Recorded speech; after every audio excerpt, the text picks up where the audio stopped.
जिस दिन कालिए से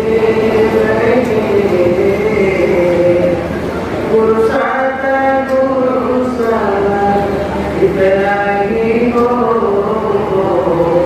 जिस दिन कालिए से गुरु के समान इस संसार में और कोई नहीं हो पाए।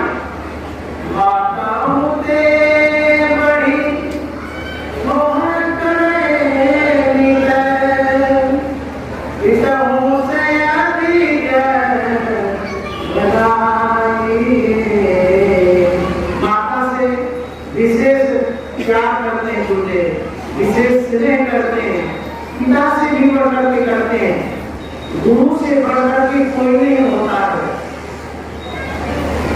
एक छोटा सा प्रसंग सुना के समाप्त करूंगा।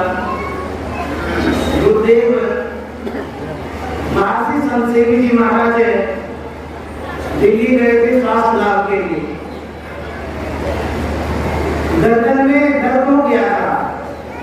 डॉक्टर ने देखा, सलाह दिया कि आप थोड़ा गर्दन को स्ट्रेट रखिए, सीधा रखिए तो विशेष आराम मिलेगा।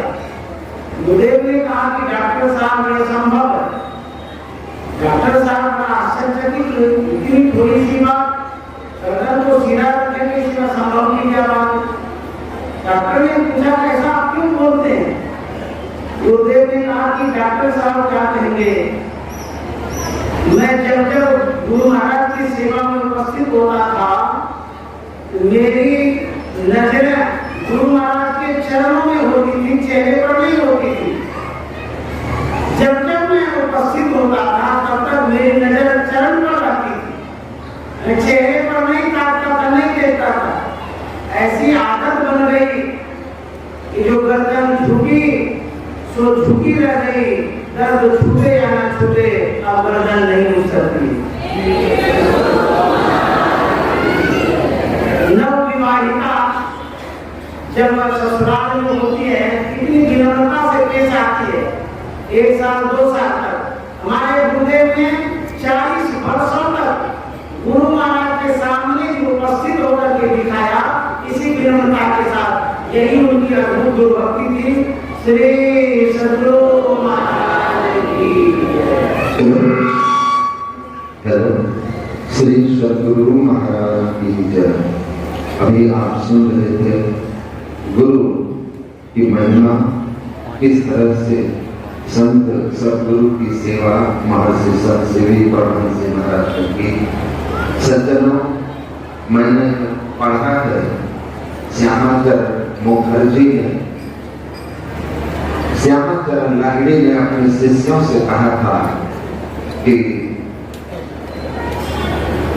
जो सद्गुरु का इस धराधाम पर अवतार होता है तो वो जन्म जन्मांतर के पुण्यात्मा तपस्वियों को अपने पास अपने सानिध्य में लाते हैं, उनसे सेवा देते हैं, उन पर कृपा करके उन सत पात्रों को मोक्ष का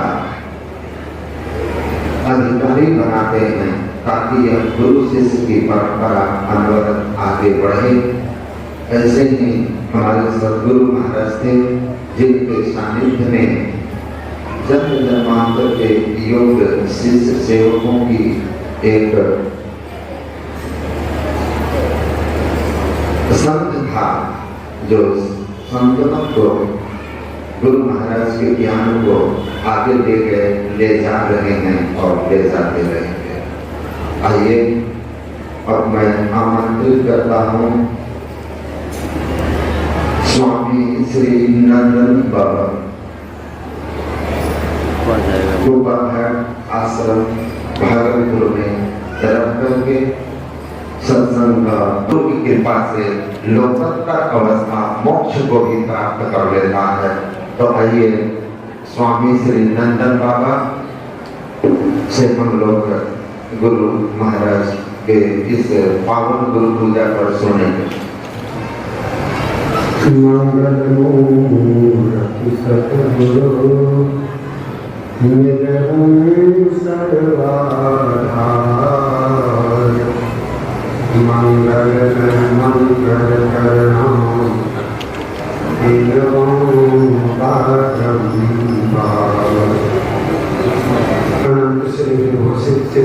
सदगुरु महाराज के श्री चरणों में कोटि सहनमन। स्वर्ग निवास में अवस्थित संत लोग के वर्तमान आचार्य के श्री चरणों में कोटि सहनमन एवं गुरु महाराज के मानस पुत्र गुरु श्री स्वामी भगीरथ जी महाराज के श्री चरणों में कोटि सहनमन। मंच पे विराजमान मंचासीन परम पूज्य साधु चरणों के श्री चरणों में कोटि सहनमन। यत्र तत्र से एकत्र हुए धर्म प्रेमी सज्जनों, आदरणीय माताओं एवं बहनों, महर्षि संत श्री परमहंस जी महाराज कहा करते थे कि जब आप हॉस्पिटल में अधिक भीड़ रहते हैं तो यह समझें कि वहाँ के लोगों का स्वास्थ्य का पतन हो चुका है।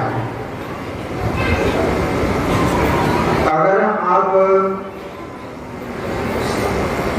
कचहरी में अधिक भीड़ देखें तो यह समझें कि वहाँ के लोगों का नैतिक पतन हो चुका है।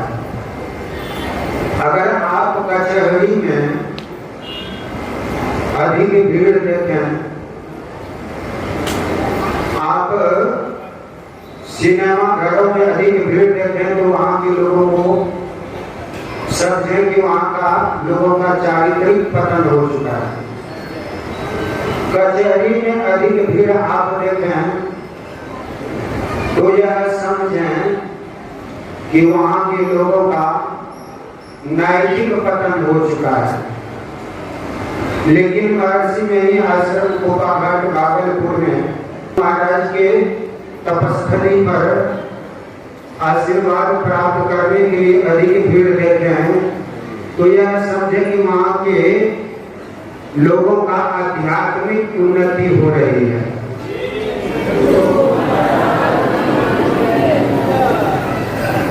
एक बार महर्षि संत श्री परमहंस महाराज के पास में एक बूढ़ा व्यक्ति आए, दीक्षा लेकर के घर गए।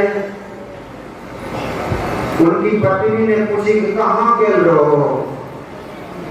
कहा दीक्षा लेने के लिए कोपाघाट में।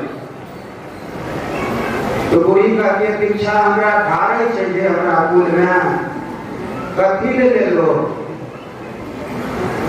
जा बुरा है तो दीक्षा नहीं है। अब वो बेचारे असमंजस में पड़ गए। संजोग से एक जोड़ी लेट किया, उनका बैल था दरवाजा पर, बैल मर गया। तो काली बेटी भी कहती है कि तोरा पहले का दीक्षा में धारे छे, घुमाए तो हो तो घुमाए लो नहीं तब ना पहले मेरे के लिए दरवाजा पे।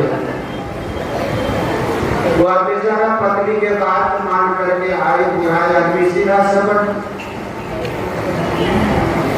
कहा कि बाबा हमें दीक्षा बुरावे ले लिए। कहा क्या बात हुआ? कहा पत्नी कल में दीक्षा घुमाए तो हमारा कुल में नहीं था जितना दान में जे 2-3 दिन लेट कर लिए बैल मर गए। दीक्षा घुमावे ले लिए, घुमाएगी वो दीक्षा।